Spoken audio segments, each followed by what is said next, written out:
Quer dizer, essa é uma das coisas que eu descobri quando passei por aquela fase de novo ateísmo. Foi tipo, sério? Todo mundo meio que concorda que existiu um cara chamado Jesus de Nazaré e que ele foi uma pessoa histórica real. Acho que a parte em disputa era se coisas como a ressurreição dele realmente aconteceram, ou se ele era apenas um líder espiritual naquela época, como temos líderes espirituais hoje em dia. E acho que uma das coisas em que eu realmente fiquei preso quando estava lendo sobre Jesus e a Bíblia foi há um grande intervalo entre a vida dele, sua morte e os escritos da Bíblia. Se algo ocorreu há 50 anos, eu não conseguiria contar essa história. Sinceramente, não lembro com precisão nem da semana passada, quanto mais de décadas atrás. Já ouviu esse argumento antes? Sim. Como é que se resolve esse dilema? Então, tem algumas coisas acontecendo aqui. Primeiro, a gente vive numa cultura hiperletrada. A gente escreve tudo. O mundo antigo era muito menos letrado. Eles eram uma cultura oral. Essas histórias teriam sido passadas adiante. Em grandes grupos, em determinados períodos, especialmente se a gente está falando sobre o material biográfico de Jesus, na verdade foi escrito em um intervalo de tempo mais curto do que a maioria dos outros. Qual era esse intervalo? É de cerca de 40 a 60 anos. Eu realmente quero e imagino que tem gente ouvindo que nunca leu a Bíblia, então quero explicar de forma simples o que é esse livro. Posso abrir sua Bíblia? Sim, claro, pode sim. Então, tem tipo capítulos aqui dentro? Sim, a Bíblia, apesar de hoje ser um único volume, reúne 66 livros escritos em 1600 anos, em 3 continentes, por cerca de 40 autores e em 3 línguas. Então, eu acabei de abrir sua Bíblia. Tem uma parte que diz Antigo Testamento e outra parte que diz Novo Testamento. O que eu tô vendo aqui? Tipo, isso aqui são as palavras de Deus? Isso aqui é um monte de histórias de pessoas que foram reunidas? O que é o Antigo Testamento? O que é o Novo Testamento? Qual a diferença? Então, o Antigo Testamento são as escrituras hebraicas. Essas são as escrituras do povo judeu. Entendi.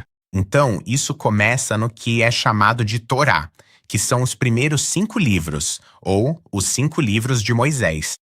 E aí segue numa linha do tempo até o período dos persas. Então é um determinado período de tempo. E eles foram lá e coletaram livros desse período, escritos desse período?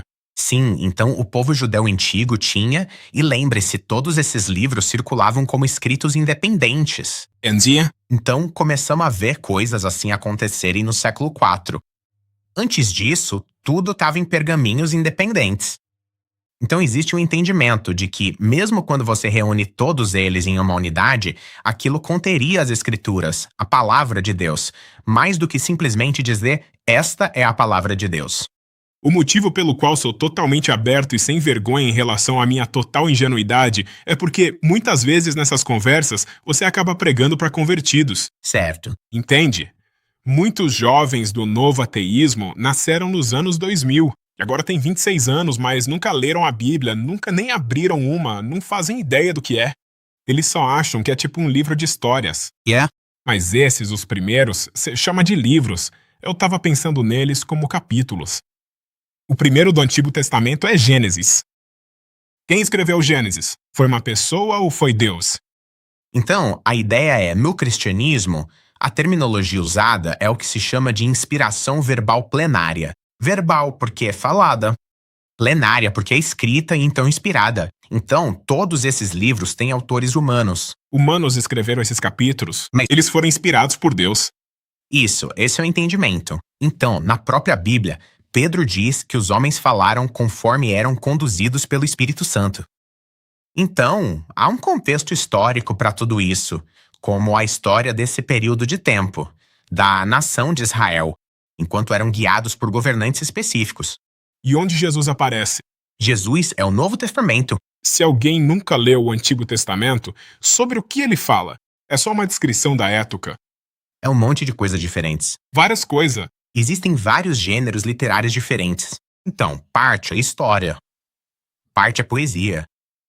Parte é o que chamam de literatura de sabedoria. E quem decidiu que esses, parece que tem uns 40 livros no Antigo Testamento. São 39 livros que estão no Antigo Testamento. Quem decidiu que esses fariam parte do Antigo Testamento? Porque tenho certeza de que havia muitos outros escritos na época que poderiam ter sido incluídos. Então, na época de Jesus, já havia mais ou menos um consenso sobre o que era considerado escritura, Ok. pelos próprios judeus. Então foram os judeus que decidiram quais 38 livros colocar? Sim. Então você tem conversas de pessoas como um cara chamado Joséfo, que está escrevendo no final do primeiro século. Parte do que ele argumenta é que o povo judeu não tem uma quantidade incontável de textos religiosos, como os gregos têm. Eles têm um número específico, e ele usa essa terminologia de que eles foram guardados no templo. Então a ideia é que, sabe, esses são os livros, eles estão guardados no templo e são um número definido. E ele dá o número igual ao número de letras do alfabeto hebraico, 22. Então normalmente você vê esse número 22 ou 23, mas eles agrupam de forma diferente.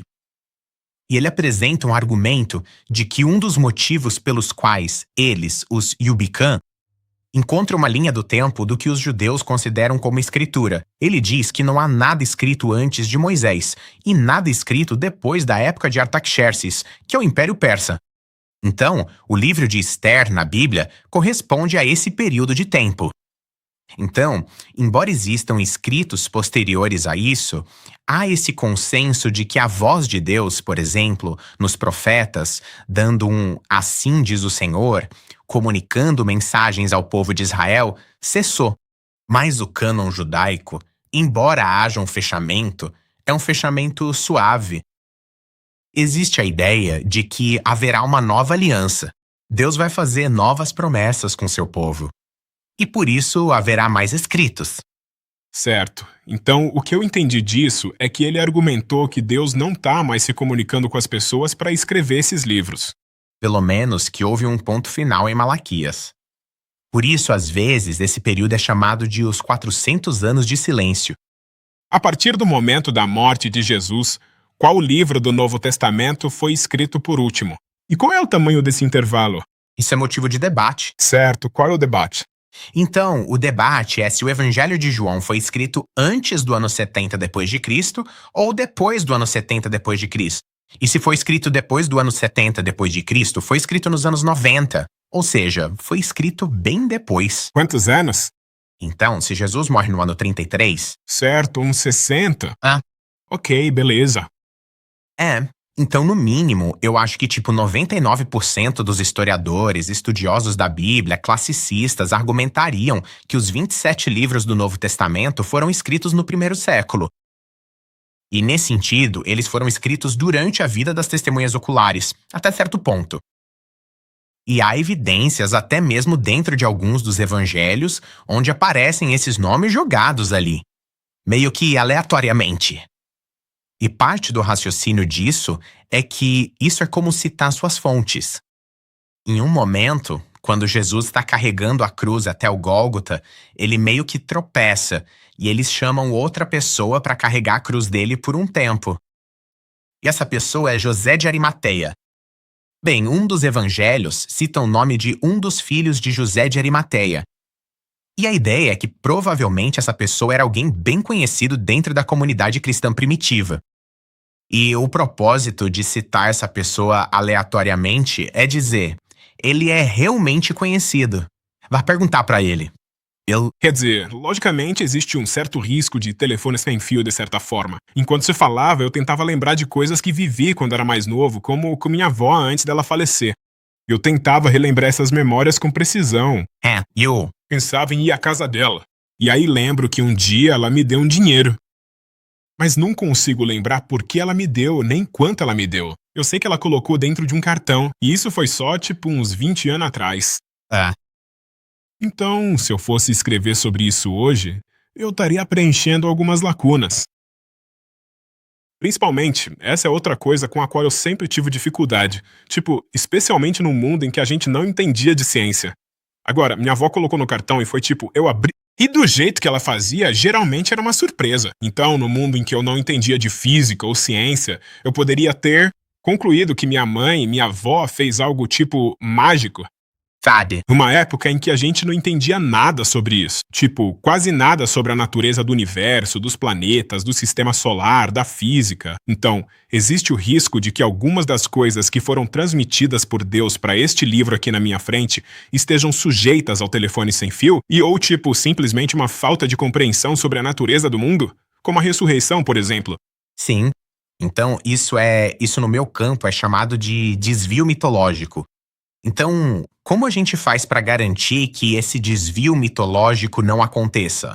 Acho que tem algumas coisas relacionadas ao que você falou. Primeiro, acho que eu teria cuidado ao tentar descrever o mundo antigo como pré-científico e, portanto, em grande parte, digamos, ignorante. Quero dizer, até mesmo quando o anjo aparece para Maria na história do Evangelho e diz que ela vai ter um filho, a objeção de Maria ao anjo é uma objeção científica. Eu não cumpri os requisitos mínimos de como os bebês são feitos. Portanto, eu não posso estar grávida, certo? Então ela não é burra, certo? Ela não tá simplesmente aceitando isso superficialmente, tipo, eu acredito em anjos. E por isso, sabe, esse tipo de coisa mágica pode acontecer. Ela ainda tá questionando de forma científica, mesmo que talvez não tenha a terminologia para entender as complexidades do parto, da embriologia e tudo mais. Então eu diria que, sabe, isso é o que o escritor C.S. Lewis chama de snobismo cronológico. Ele diz que precisamos tomar cuidado com isso. Para não atribuir ao mundo antigo o fato de ser mais ignorante e burro só porque somos produto do iluminismo e agora entendemos as coisas científicas. A segunda coisa eu acho que o telefone sem fio, ou como você quiser chamar, é um bom tipo de estudo de caso. Acho que onde ele falha é que se você brinca de telefone sem fio, se você joga o jogo do sussurro chinês, existem regras para corromper a mensagem. Então você tem que sussurrar, só pode falar uma vez, tem que ser de uma pessoa para outra. Numa cultura oral, você ouviria essas histórias o tempo todo.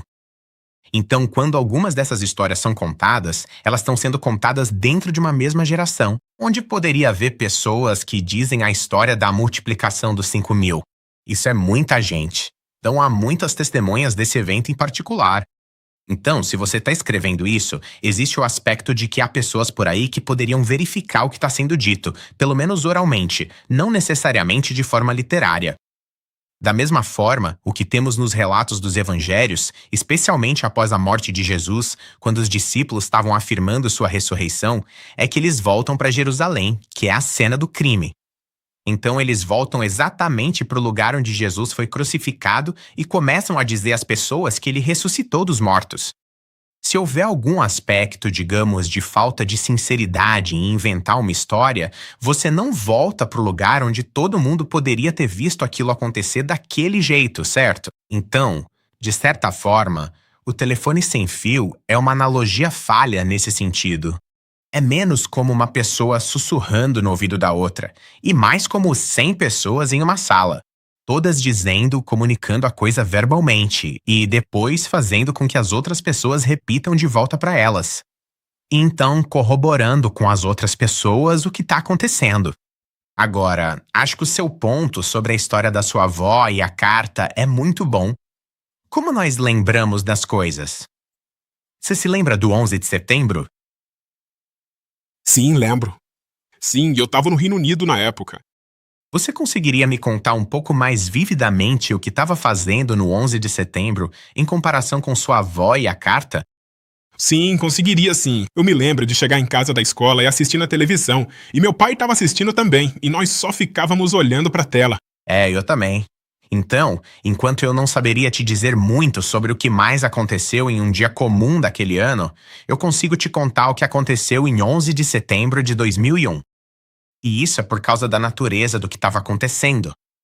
E eu acho que, quando estamos falando especificamente das histórias do Evangelho, primeiro você tem o que eu realmente acredito serem relatos de testemunhas oculares de, pelo menos, as informações de origem vindas de um grupo que teria ouvido Jesus pregar essas coisas várias vezes, em diferentes situações. Tipo, é bem provável, eu mesmo como itinerante já dei a mesma palestra sobre um determinado assunto várias vezes.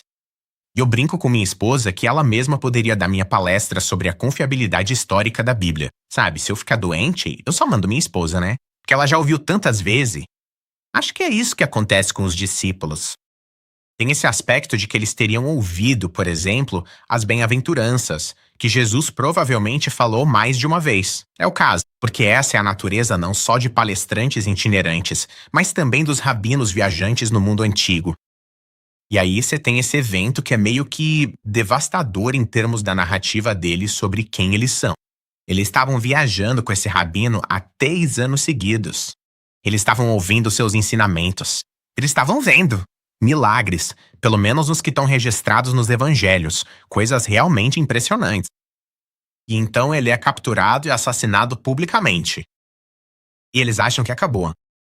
Eles pensam, sabe, existiram outros movimentos messiânicos no mundo antigo, a maioria dos quais você e eu nem ouvimos falar com frequência. Porque quando esses indivíduos morrem, o movimento deles morre junto. E é isso que eles acham que está acontecendo, certo? Então eles pensam, beleza, acabou pra gente. Então a história é que eles estão escondidos nesse cenáculo e estão com medo. Na verdade, são as mulheres que assumem a responsabilidade de ir lá e tentar entender o que está acontecendo, o que, considerando a época, é um fato até constrangedor por causa da dinâmica cultural daquele momento. E aí você tem os discípulos achando que acabou, o que faz com que 11 discípulos assustados, porque um deles, Judas, vai e se mata. 11 discípulos assustados escondidos em um cenáculo, pensando, pronto, acabou pra gente.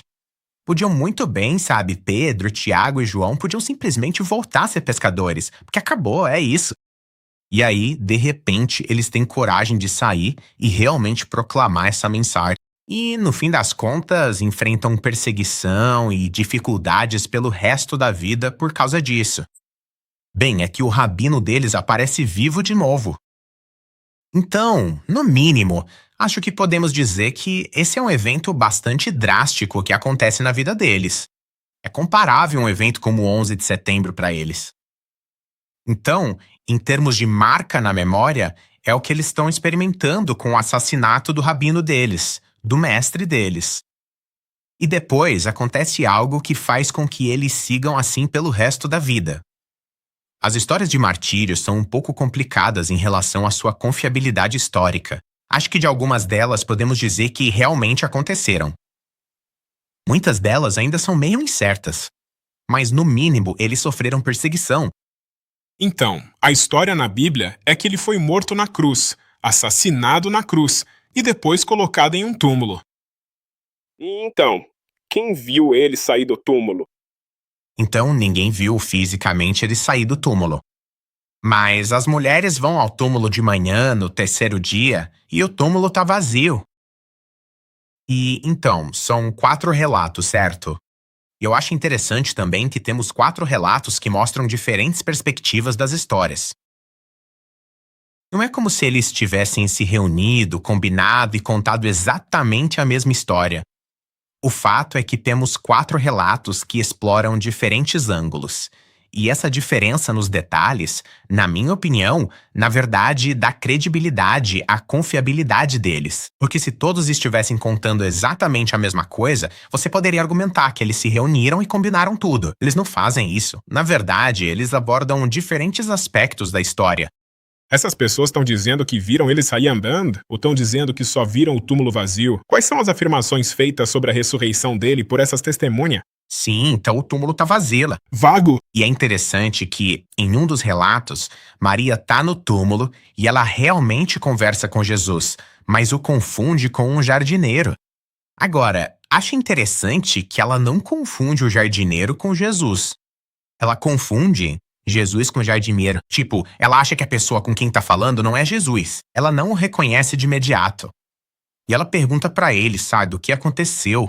Por que o túmulo tá aberto? Pra onde foi o corpo? E também há um relato de um anjo aparecendo e dizendo: por que vocês estão procurando entre os mortos aquele que vive? Ele não tá aqui, ele ressuscitou. E então eles voltam para os discípulos que estão, sabe, escondidos naquele cenáculo. Maria diz: sabe, eu te encontrei. O túmulo tá vazio, eu encontrei Jesus. Jesus não tá no túmulo, ele ressuscitou. E alguns deles nem acreditam nela. Eles acham que ela tá louca. Agora, a gente não tem, tipo, um relato de testemunho ocular do túmulo sendo aberto. Isso, na verdade, é um fato embaraçoso no mundo antigo. Então, alguns daqueles outros evangelhos que mencionei antes, que foram escritos mais tarde, Evangelho de Tomé, Judas, Maria, Pedro, tem um deles, o Evangelho de Pedro, que na verdade tenta corrigir esse fato de que as mulheres são as primeiras testemunhas oculares do túmulo vazio. O que é um fato embaraçoso no mundo antigo. Se isso não for verdade, se eles inventaram, parece muito improvável que teriam feito isso. Porque as mulheres não eram consideradas boas testemunhas oculares, tanto na sociedade greco-romana quanto, infelizmente, na sociedade judaica dessa época. Então, o Evangelho de Pedro tenta corrigir a situação, colocando todas as pessoas certas no lugar certo, na hora certa. Ele coloca os oficiais judeus e romanos acampados na frente do túmulo. Quando realmente acontece, aí tem essa história contada de literalmente a pedra se movendo, Jesus saindo, todas essas coisas. Agora, sabemos que não é historicamente confiável. Sabemos disso por causa da época em que foi escrito. Também sabemos que, na véspera da Páscoa, os sacerdotes não estariam acampados na frente de um corpo morto. Isso é simplesmente anacrônico do ponto de vista histórico. Mas é um relato de uma fonte literária posterior que se sente constrangida pelo que encontramos aqui sobre as informações biográficas do túmulo vazio. Então, Foram só 2 mulheres que disseram ter encontrado Jesus de alguma forma depois da morte dele, sendo Maria uma delas, que era sua mãe? não, quem é? Maria! Maria, então, há várias Marias no Novo Testamento. Essa era a Maria Madalena. Entendi. Sim, que era como uma associada próxima. Certo, tipo uma amiga. Isso. Beleza, então, uma amiga. E então, foi só ela que disse que viu ele? Era um grupo delas. Elas? Sim, das mulheres. Certo, e elas estavam separadas quando viram ele? Elas estavam sozinhas? Elas? Estavam juntas. Então, um dos evangelhos menciona só Maria. Isso é no Evangelho de João. Mas, como eu disse antes, isso implica que havia mais pessoas, porque ela diz: nós não sabemos onde colocaram o corpo. Entendi. Então, embora esse relato só tenha ela contando, isso sugere que havia outras pessoas. E aí, os outros evangelhos mostram mais mulheres indo ao túmulo. Em termos percentuais, qual o grau de certeza que você tem de que ele ressuscitou e que ele era quem dizia ser? Porque eu concordo com você que esse personagem claramente existiu. Tipo, Jesus claramente existiu. Eu, pessoalmente, acredito que ele foi morto, provavelmente numa cruz. Mas aí você chega nesse ponto da ressurreição, que aí você precisa acreditar em algo sobrenatural. É. Então, qual a probabilidade que você atribuiria a isso? Se Como provável ou improvável? todas são prováveis. Porque eu acho que o que os autores dos evangelhos estão fazendo é comunicar a verdade. E eu não. No fim das contas, não vejo um excesso de motivos para eles escreverem o que escreveram, além de realmente contarem uma história do que aconteceu. Se você gosta da marca Diversio e assiste a este canal, por favor, me faça um grande favor. Faça parte dos 15% dos espectadores deste canal que já clicaram no botão de inscrever-se. Isso nos ajuda demais. E quanto maior o canal fica, maiores são os convidados.